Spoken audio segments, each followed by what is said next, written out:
নমস্কাৰ আজি বাজেট অসম বিধানসভাত আপোনালোকে বাজেট দেখিলে এখন বাজেট আমি আগতেই কৈছো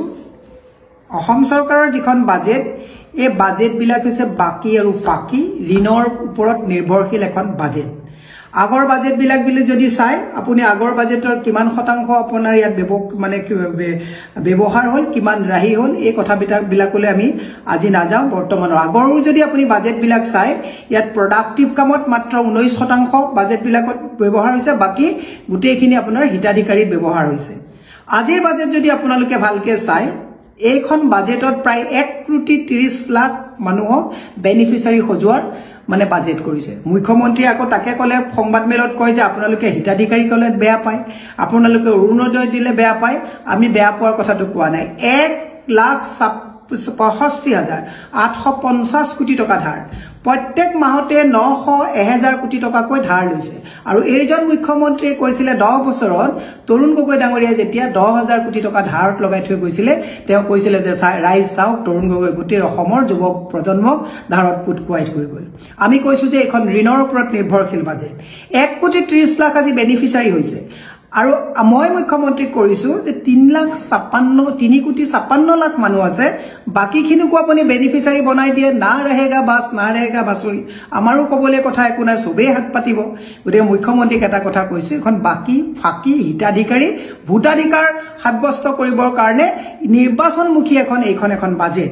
এতিয়া তেওঁ অৰুণোদয়ৰ নামত কিমান মানুহক তেওঁলোকে ৰাখিছে 37 লাখ মানে আপোনালোকে অৰুণোদয়ত আৰু তেওঁলোকে মানে বেনিফিচিয়াৰী বনোৱাৰ কাৰণে তেওঁলোকে ৰাখিছে মহিলা উদ্যমিতাত 32 লাখ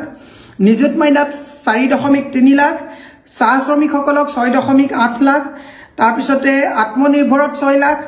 লাখপতি বাইদেউক 8.2 লাখ সত্ৰ ভকতসকলক 1500 টকা কৈ দিব সবতছে ডাঙৰ কথা 40 লাখ তেওঁলোকে চাউল মানে গাঁৱৰ মানুহসকলক বেনিফিচিয়াৰী সকলক 40 লাখ হিতাধিকাৰীক ফ্ৰী দিব মুখ্যমন্ত্ৰীৰ যে বাজেটখন সেলফ কন্ট্ৰাডিক্টৰি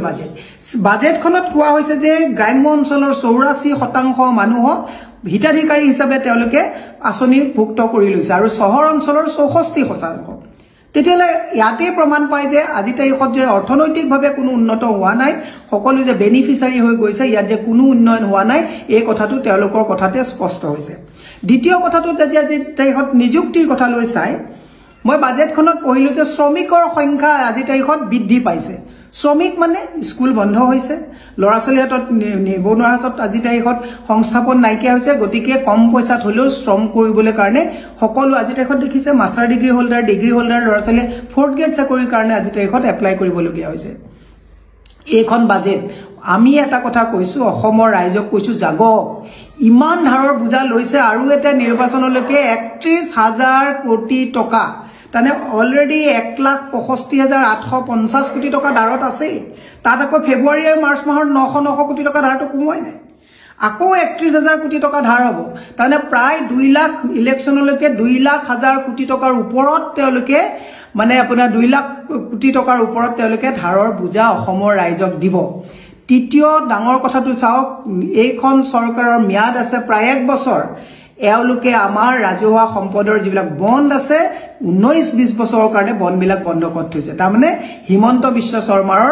ঋণৰ বুজা 19-20 বছৰলৈকে যুৱ প্ৰজন্মই ভুগিব লাগিব আমি ইয়াৰ সুদৰ বুজা বহন কৰিব লাগিব এই কথাটো বুজক হিমন্ত বিশ্ব শৰ্মাই যিবিলাক কাম কৰিছে এইবিলাক হৈছে ভোট কিনাৰ কাম কৰিছে অভাৰব্ৰিজ বনাইছে কমিশন খাইছে মই আগতেই কৈছো যে overbridge commission CM 60-40 commission CM গতিকে ৰাইজ এইখন বাজেটত কোনো নতুনত্ব নাই 26ৰ নিৰ্বাচন জয়ী কৰাৰ এখন বাজেট গোটেই অসমৰ ৰাইজসকলক হিতাধিকাৰী বনাই বিজেপি ভোটাধিকাৰ বনোৱাৰ এখন ষড়যন্ত্ৰকাৰী বাজেট এই বাজেটত কোনো নতুনত্ব নাই মুখ্যমন্ত্ৰীক এইবোৰৰ প্ৰশ্ন খুদিলে কয় তই কোন চেনেলত কাম কৰ কোন বাতৰিত কাম কৰ মুখ সমৰ্থন কৰিলে টিআৰপি বাঢ়িব মুখ সমৰ্থন নকৰিলে টিআৰপি কমিব এনেকুৱা বাতুলামি কথাৰে মুখ্যমন্ত্ৰীয়ে সকলোকে দাবী আৰু ধমকি দি অসমখনক গুগ্ৰাসে গিলিছে আৰু গোটেই অসমৰ জনতাক ধাৰৰ পূজাত আজি তাৰিখত থৈ যাব বিচাৰিছে ৰাইজক সজাগ হ'বৰ কাৰণে আহ্বান জনাই এইখন যে কেৱল নিৰ্বাচনমুখী পঞ্চায়ত নিৰ্বাচন আৰু বিধানসভা নিৰ্বাচনৰ কাৰণে পইচা একজুট কৰাৰ এখন হিতাধিকাৰী বাজেট তাত বাদে একো নহয় গোটেই বাজেটখন আমাৰ মূৰত ধাৰ মাৰি আমাৰ ওপৰত তেওঁ বুজা দি পেলাই তেওঁ চমক দেখুৱা এখন বাজেট কথাটো অসমৰ ৰাইজে বুজিলে ভাল ধন্যবাদ